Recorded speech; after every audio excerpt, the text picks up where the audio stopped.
are listening to the Built to Grow podcast, delivering the knowledge in all things fitness business. We help gym owners win. Here are your hosts, Tim Lyons and Randy Engston. All right, welcome back to the Built to Grow podcast. I am your host, Tim Lyons, in studio, sunny Scottsdale, with the Viking of Valor, Randy Engston. What's up, guy? Hey, buddy. Hey, buddy. Hey, buddy. Whiskey's looking fine right now. It always is. Always is. We got to refill that carafe. Let's drink it and then refill it. Let's drink it first? I guess that would make sense. Mm-hmm. So got a great show for you today. If any of this resonates, if you listen to this podcast and you're like, you know what, that's me, let's jump on a call. pfmarketingsolutions.com/call. We can definitely help you with some stuff. We're pretty good at it. I think our clients have a lot of good things to say. But jump on a call and figure that out on your own. See how we can help transform and grow your business, because what you have is an asset. Yes. And it's time to grow that thing so you can get some value, and hopefully it services your life the way you want it to service. Yeah, that's ultimately the conversation I have with callers all of the time. You know, your business is a vessel. What are we doing with it? We should do an open caller show. Go ahead, caller one. Go ahead, caller one. Could you imagine? I can't imagine who'd be calling. Yeah, live on the show. Yeah, like we'd have to have somebody screening callers. Just your fan club. The little things are just lit up on the show. Hold on, we got somebody from. This is Michael from Tennessee. If we're gonna do that, we need to bring in like the old switchboards. Like have somebody in here. Click. Hold on, I'll connect you. Awesome. So in this show, we want to talk about something that's kind of hitting home for a lot of us as gym owners, and whether or not what you have as a gym business is actually a business. What we would consider a business. A real business, like you're a business owner, or really you're just self-employed. You're just self-employed doing you own the job. Well, don't say just, but you are. It's not just, but you are self-employed. So this takes us back. I mean, we covered this a little bit early, like in the early episodes. This Robert Kiyosaki's Cashflow Quadrant is probably the biggest book that I've changed my mindset around business.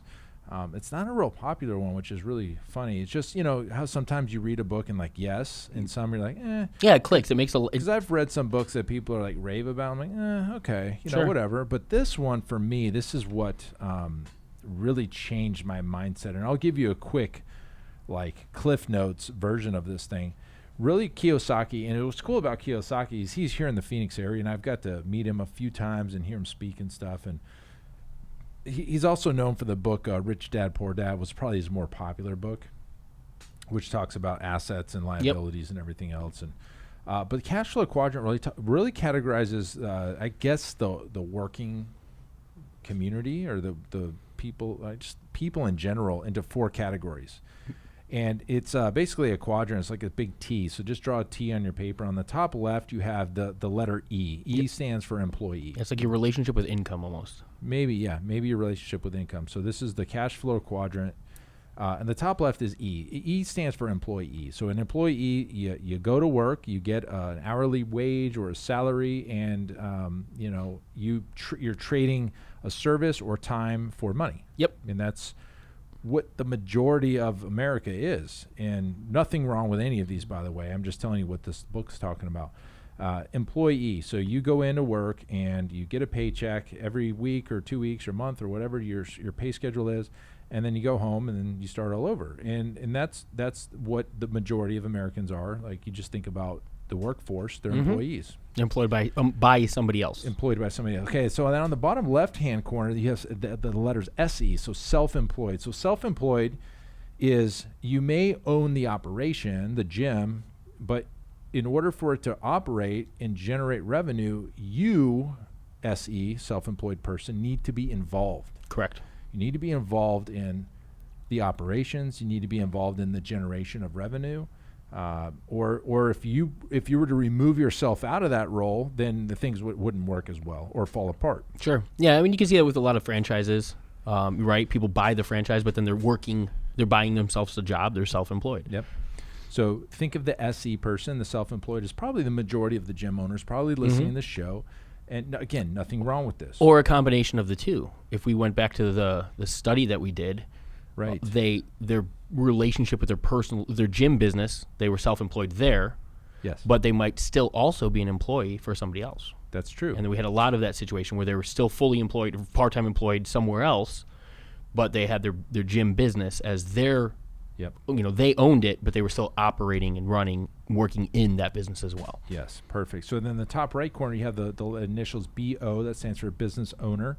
What a business owner is the business owner owns the business and the systems, and then the systems do the work. So, and what I mean by systems, that also means employees. Staffing structure, sure. So that is what I would think the ultimate goal is for majority of self-employed gym owners, is to get out of the day-to-day operations, own the business, and the business doesn't need you to be there and operate it. That's the key differentiator between a self-employed and business owner. Mm-hmm. And then on the bottom right, the letter I stands for investor, and so you've made money along the way, and that money is making you money. And that doesn't mean you can't be in multiple quadrants. Yep. Or if you have multiple businesses. So for instance, me personally, in Profit, I'm SE, which is self-employed. I have to be involved for it to run. Yep. And then in Pulse, I'm a BO, which is a business owner. I don't need to be involved here. So I've been able to move myself over into the BO quadrant, but SE still for Profit, which is totally cool. That's fine for me. Yes, they have some investments too, but I'm not necessarily an employee for any other company. So that might be the way to look at it. So a lot of the calls we take are, I want to not be as involved in the operations of the business. How do I get there, guys? Yep. Constantly. And so we have a program for specifically this, and we've done it over and over and over, and we're doing it right now with gym owners all across the United States, getting them from that self-employed. And the epiphany that happens, like, oh my gosh, I'm doing all these things. I don't need to be doing all these things. Now they're shifting into the BO, and their life changes. I can think of Ryan right now, but I could also think of Owen. Owen's deep in the SE. Yeah, we did his organizational structure and his job functions, and he's doing like 90%. Almost all of it. I know. Yeah, we've been obviously we're.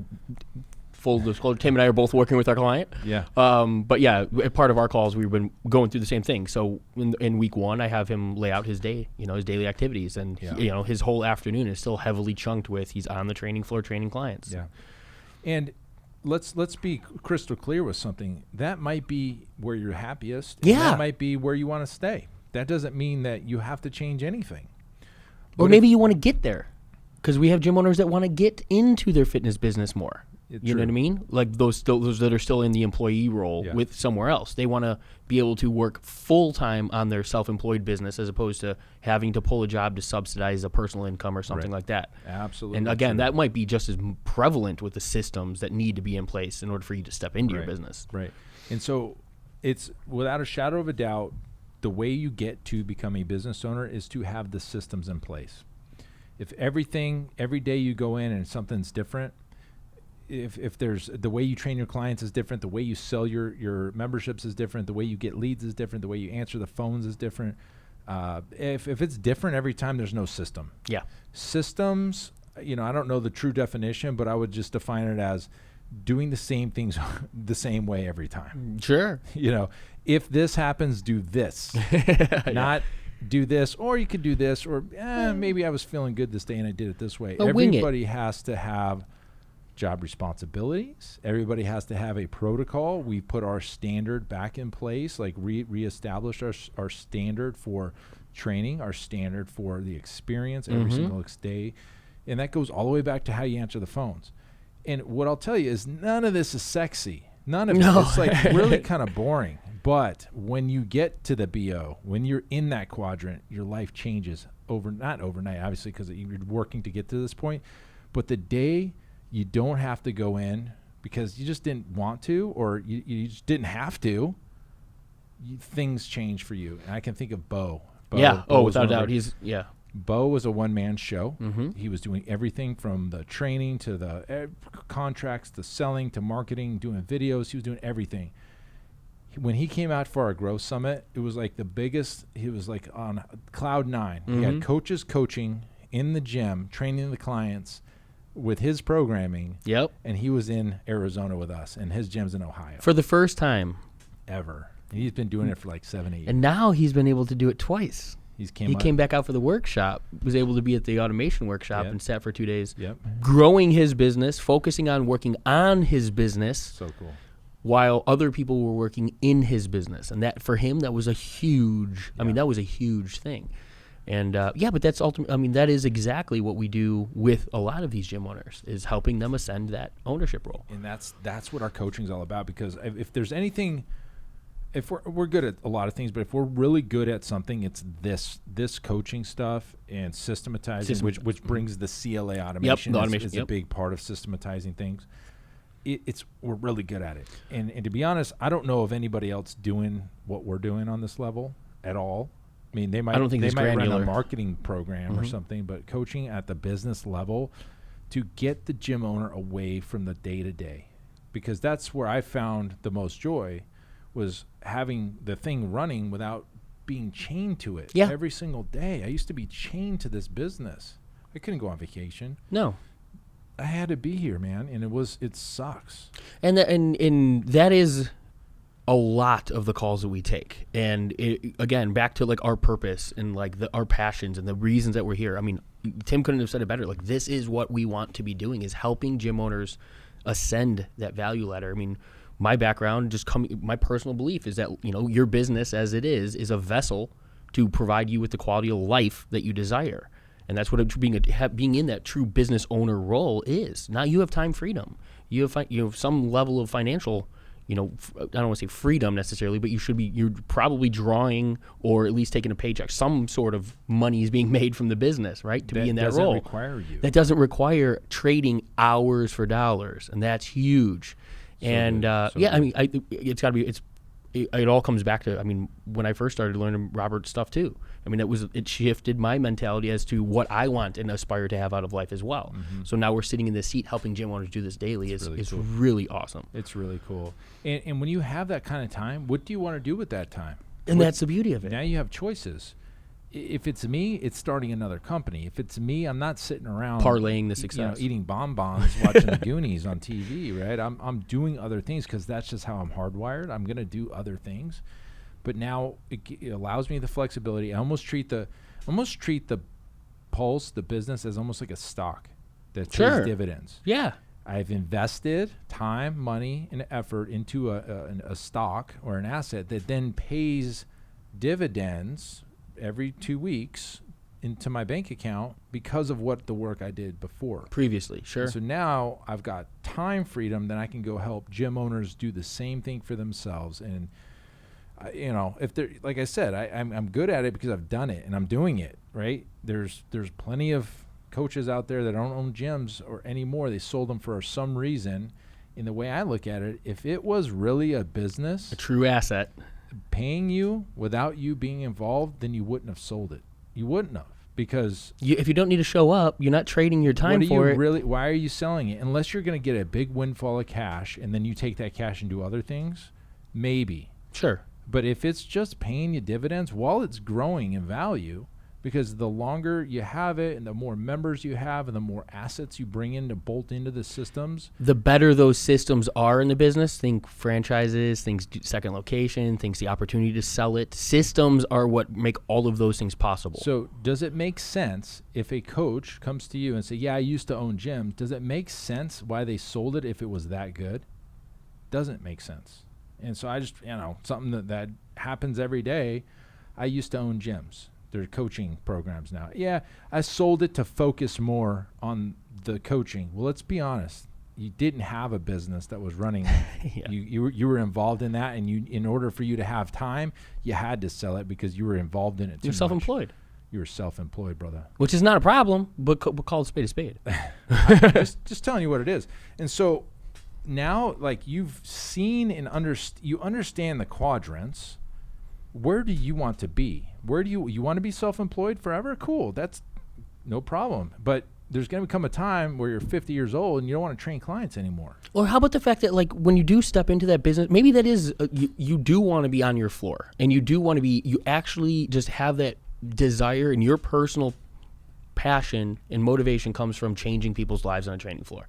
If you're that invested into health and fitness, and you get to that business, you can be in that business owner role, then you have the complete freedom to choose. And that's the biggest thing, is the difference of I have to be here versus I want to be here.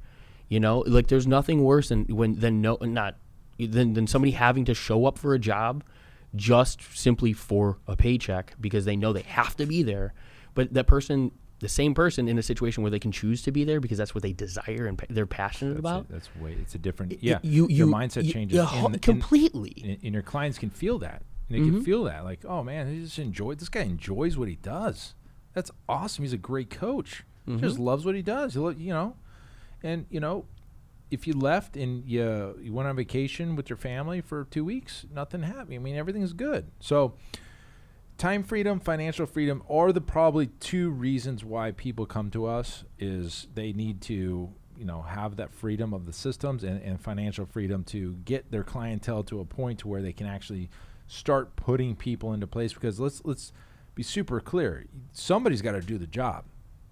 So that means a staff person needs to be in your role. You have to the functions of the business have to happen. You have to replace yourself somewhere along the lines, and without this. But see, if you replace yourself with systems and everything's in your head, there's no way this thing's gonna fail, right? So you have to have the systems in place so you can train the next person in line to take your role, and you can keep moving into the other quadrant. Really.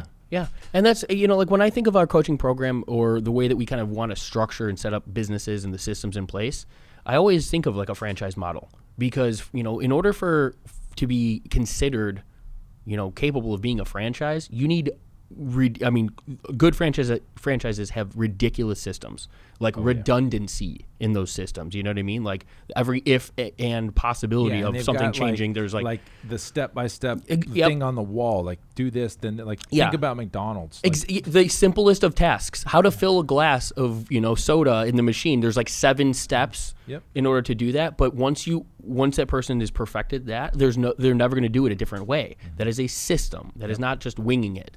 And so when everything happens with a system, there's value. And there's efficiency. The effectiveness. Oh, absolutely. And scalability. I mean, like, everything else then becomes a little bit easier, in a way. Oh, man, where was I getting at that? With the franchise models.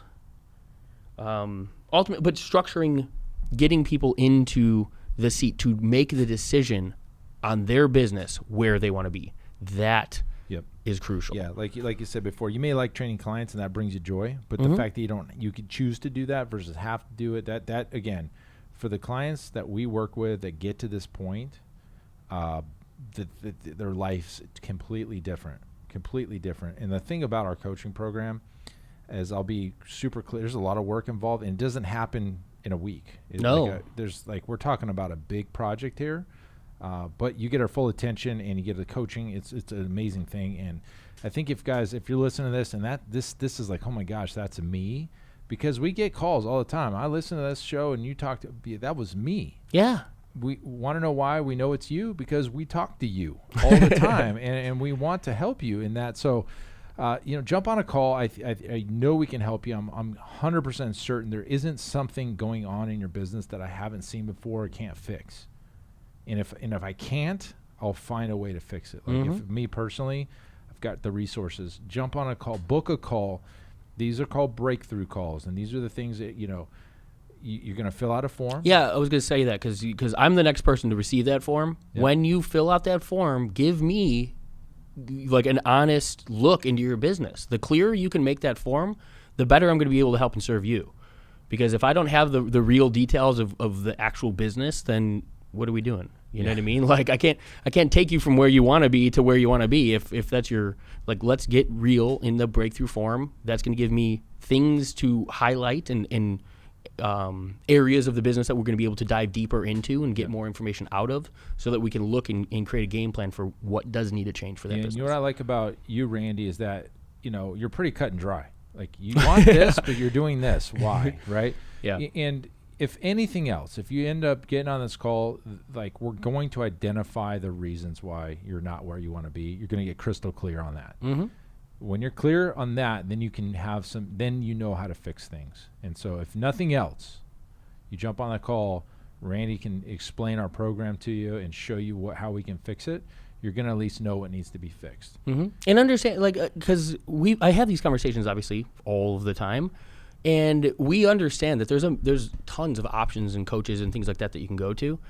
I'd be willing to bet nobody's going as granular into the systems of your fitness business as we are. Yeah. I mean, like job descriptions, org charts, like you're going to have manuals to, that you can create within your business as a byproduct of this coaching program. Like I said earlier, it's not the sexiest thing, but the outcome is really damn sexy. Vacation for the first time in 6 years is sexy as hell, or taking your wife out for the first time. Like we've had coaching clients that literally have not had a vacation with their spouse since they've been married. Yeah, it's sad. Because can't take a day off takes up all their time, because their business is what they're married to. Their time is married to. It's tough. So, anyways, we wanted to kind of explain the Cashflow Quadrant. Understand where you're at in that quadrant. You might be an employee. You might be a self-employed. You may be a business owner, but then you're getting dragged into being self-employed when somebody leaves and all these kinds of things. So, like somewhere in that chart, you're in that quadrant. Figure out where you want to be, and let's help you get to that place. All right. So jump on a call. pfmarketingsolutions.com/call. Help us help you. This is what we love to do. We're helping gym owners win. Hopefully you got some value out of this. Until next time, keep changing lives. We'll see you. Bye.